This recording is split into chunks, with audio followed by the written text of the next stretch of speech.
안녕하세요. 저는 충북 충주에서 자동차 관련 자영업을 하는 40세 가장입니다. 인터넷에 올라오는 안타까운 사건, 사고 안타까운 사연 속의 주인공이 제가 될 줄은 꿈에도 몰랐습니다. 아내는 소위 말하는 갑부집 딸입니다. 충주 번화가에서 부동산 임대업, 요식업, 의류업 등 여러 개의 사업장을 운영하는 충주에서는 재력이 있는 집안의 장녀입니다. 저는 충북 음성에서 농사를 짓는 평범한 가정의 장남입니다. 결혼 전 평범한 가정의 장남인 저를 처가에서는 크게 반대를 하였고 집사람은 집을 나와서라도 저와 결혼하겠다 하며 처가 부모님의 뜻을 완강히 거부하고 21살부터 7년간의 연애 끝에 반대를 무릅쓰고 결국 결혼을 하였습니다. 처가의 수준에는 미치지 못하겠지만 1억 2천만 원으로 시작해 지금까지 약 3억여 원을 집에서 가져와 충주에서 가정을 꾸리기 시작하였고 아이를 낳기 위해 시험관을 통해 힘들게 첫째를 가졌습니다. 현재는 3살, 6살, 11살 삼형제의 아버지입니다. 모든 부모의 삶이 그렇듯 저와 집사람은 결혼 후 13년 동안 힘들지만 함께 웃고 부족하지만 함께 채우고 아이가 자랄수록 우리의 내일이 커질 거라고 희망하며 살았습니다.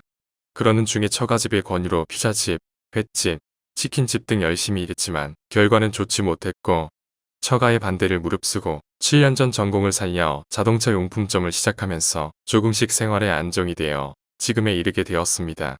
저는 매월 생활비 250, 공과금 100여만 원 등 월 평균 350여만 원을 생활비로 집사람에게 보냈고 경기가 어려운 작년부터는 마이너스 통장을 이용해가면서도 생활비를 보냈습니다. 자영업자 특성상 매월 같은 돈을 벌어다 주었다고 하진 않겠습니다. 그래도 항상 비슷하게 가져다 주려고 노력을 한 것 같습니다. 집사람도 장모가 운영하는 매장에서 일을 하면서 한 달 400만 원 이상을 장모에게 받아 저의 수입과 합쳤을 때 생활에는 큰 어려움 없이 생활했다고 생각합니다. 전반적인 돈 관리는 모두 집사람이 하였고 전 통장에 얼마가 있는지 지출이 어떻게 되는지 한 번도 물어본 적도 궁금해한 적도 없습니다. 그냥 일만 했습니다. 행복한 미래를 생각하며 저를 부족하다고 생각하는 처갓집의 생각을 바꾸고자 전 한 번도 친구들과 밖에서 사적인 만남을 한 적이 거의 없을 정도로 가정에 충실하려 애쓰고 부끄럽지 않게 열심히 살며 일했다고 생각합니다. 하지만 그런 아내가 어느 순간부터 변하기 시작하였습니다. 사랑은 원망으로, 내일에 대한 희망은 경제적인 욕망으로 변해가며 저를 포함해 아이들에게까지도 잦은 욕설을 하는 등 잦은 무시, 사치, 다른 사람들과 비교 친정 부모님의 재력을 이용한 저희 본가에 대한 참을 수 없는 멸시까지 이어져 저의 생존을 위협하는 단계까지 이르렀습니다. 극심한 스트레스로 고민하게 되었고 이혼하려고도 했습니다. 저는 잘못한 것이 없는데 너무 괴롭히니까요. 그래도 저한테도 문제가 있을 수 있다는 주변의 지인들 말에 저는 부부 클리닉 상담을 통해 관계 개선을 노력하려 했습니다. 그러나 같이 상담받아 보자는 저의 말은 와이프에게 철저히 무시당하였습니다. 스트레스로 집을 나오기까지 했습니다. 내가 없어야 애들 앞에서 큰 소리라도 안 나겠지 하면서요. 그래서 이혼하기로 마음을 먹고 장인 장모에게 아내가 폭언이 심해 이혼하고 싶다 하였고 장인 장모는 그 당시만 하더라도 남자가 그러면 되느냐 참고 살고 네가 무능해서 그렇다는 말을 처음 듣게 되었습니다. 혼자서 스트레스 받으며 고민하던 와중에 부부 상담 전문가의 조언을 듣게 되었습니다. 혹시 아내분이 다이어트 또는 우울증 약을 복용한다면 일시적인 부작용인 성격 변화가 있을 수도 있으니 복용하는 약이 있는지 확인해보라는 상담사님의 말에 와이프가 걱정이 되어 약을 찾기 위해 집안을 확인 중에 기임에 필요한 테스트기를 발견하게 되었습니다. 저는 와이프가 산부인과 진료 중이라 산부인과 진료에 필요한 테스트기인 줄로만 알고 있었습니다. 저는 정관 수술을 한 상태였었고 왜 테스트기가 있는지 도무지 이해할 수 없었습니다. 그 후에 평소에 입지 않던 옷을 입고 10여 년간 잠그지 않던 핸드폰도 잠그고 메모를 꾸미기 시작하고 혼자만의 주말 외출이 잦아졌죠. 아이들만 저에게 맡겨놓고 말이죠. 그래서 의심하게 되었고 그러는 와중에 아내를 며칠 지켜보니 아내의 외도가 확신으로 바뀌게 되었습니다. 철저하더군요. 공원을 이용한 상간남과 만남, 차를 바꿔가며 지역을 이동하고 블랙박스에 촬영되지 않게 보조석으로 하차하고 다른 차량으로 이동하는 모습도 있었고 더욱 이해할 수 없었던 행동은 제가 집에 없던 날에 아이들을 재워놓고 상간남을 만나러 나가기까지 했습니다. 그 이후로도 수시로 밤에 나가 충주에서 상간남이 있는 원주로 만나러 나갔습니다. 하물며 충주에 있는 상간남 아파트를 이용하기까지 하였습니다. 그리고 나타나는 너무나 많은 외도 흔적들, 주변 사람들의 목격담 등등 증거가 차고 넘쳐납니다. 와이프가 했던 행동 중에 몇 달 전부터 건강을 위해 한다던 운동은 상간남에게 잘 보이려는 몸매 관리였고, 매일 운동한다고 아이들을 9시면 칼같이 재우고 나가서는 다음날 새벽 4시가 넘어 들어오기가 일쑤였습니다. 아이들이 안 자고 층올 때는 날에는 어떻게 해서든 재우려고 불같이 화를 내며 아이들에게 안 잔다고 욕을 하며 다그치고는 했습니다. 저는 매일같이 하던 일도 멈추고 7시면 집에 들어가 아이들 저녁을 챙기고 설거지와 빨래를 해왔습니다. 하루도 안 빼놓고 말이죠. 조금이라도 늦는 날에는 욕을 먹어야 했습니다. 얼마나 대단한 돈을 벌어오길래 늦냐면서. 더욱 비참한 것은 상간남과 바람피고 돌아온 아이들 엄마의 속옷까지 빨아왔던 것입니다.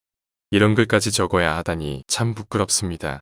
알고 보니 상간남은 아내와 제가 연애하기 전부터 알고 지냈던 사이였고 20여 년간 연락하고 지내왔었더군요. 저는 아내를 만나기 전 연애를 해본 적이 없습니다. 아내가 첫 여자이었고 연애 상대였고 첫사랑이었습니다. 그렇게 첫사랑과 결혼을 하여 행복한 미래만을 생각하던 저에게는 날벼락이 떨어진 거죠. 그런데 새 아이의 엄마인 제 아내가 바람을 피는 것도 모자라 저를 모함하고 아이들에게도 저에 대한 존재를 무능한 아빠이고 엄마를 고생시킨다고 매일 세뇌시키고 있습니다. 며칠 전 큰아이가 저에게 말하더라고요. 둘째 생일 선물로 할머니가 장난감을 사주었는데 와이프가 말하길 아빠가 돈을 못 벌어오고 안 줘서 할머니가 사주시는 거야 라는 등의 말을 서슴없이 했답니다. 이 모든 것을 생각할수록 키가 거꾸로 끓어오르고 감정을 주체하지 못해 죽고 싶은 심정이었지만 아이들을 생각하면서 참고 참아 마음을 추스려야지. 그래도 가정을 버릴 수는 없다라고 스스로 생각하며 어렵게 장모에게 이 사실을 알려 아내를 다시 제자리로 돌려달라 새 아이의 엄마로 돌아오길 바라는 마음에 얘기하였습니다. 그러나 장모는 아내의 의도를 인정하기는커녕 본인 딸이 하는 말만 믿고 이 모든 일은 저와 헤어지기 위해 고의적으로 외도를 하였고 상간남을 좋아해서 만난 게 아니라는 말 같지도 않는 이유를 대며 무능한 네 탓이라며 당당히 소송을 요구하는 모습을 보였습니다. 아이들에겐 아빠의 부정적인 모습을 세뇌시켜 흔적을 지우려 하고 주변 사람들에게는 저의 험담과 욕설을 해가며 저를 무능한 쓰레기로 만들어 놨더군요. 현재 저의 명의로 된 것은 사업자 등록증 뿐입니다. 레이 차량 1대하고요. 집, 가게, 땅 어느 하나라도 저의 명의로 든 것이 없습니다. 버는 대로 집으로 보냈기에 통장엔 항상 마이너스입니다. 와이프는 자기를 돈 보고 결혼했다면서 저에게 윽박지르며 말합니다. 제가 돈 보고 결혼했으면 제 앞으로 멀어도 있었겠지요. 명예 하나쯤은 있겠지요. 저는 그런 거 바라지도 않았습니다. 훌륭한 가장은 아니었을지 모르나 열심히 살아왔습니다.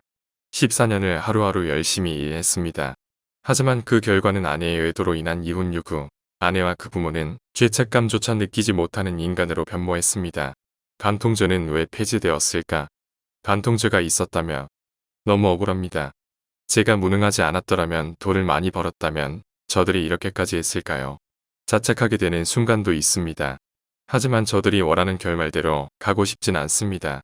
이런 식으로 끝맺음을 하고 싶진 않습니다. 장모가 그러더군요. 이혼할 거면 깨끗이 하랴. 이런 게 저들이 바라는 깨끗한 이혼이고 끝맺음일까요? 저들이 부자이기 때문에 금절을 바라는 것도 아닙니다.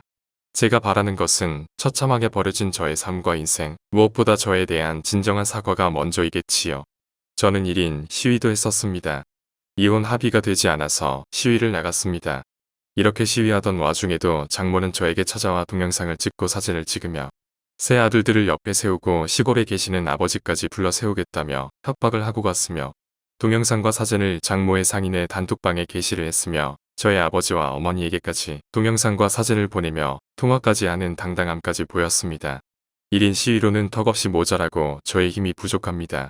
할 수 있는 모든 것을 하려 합니다. 자존심, 창피함, 망신 이런 거는 이미 진작에 나락으로 버려둔 지 오래입니다. 그리고 무엇보다 소중한 저의 아이들을 지키고 싶습니다. 돈도 무섭고 사람도 무섭고 더욱이 돈 많은 저들이 무서워집니다.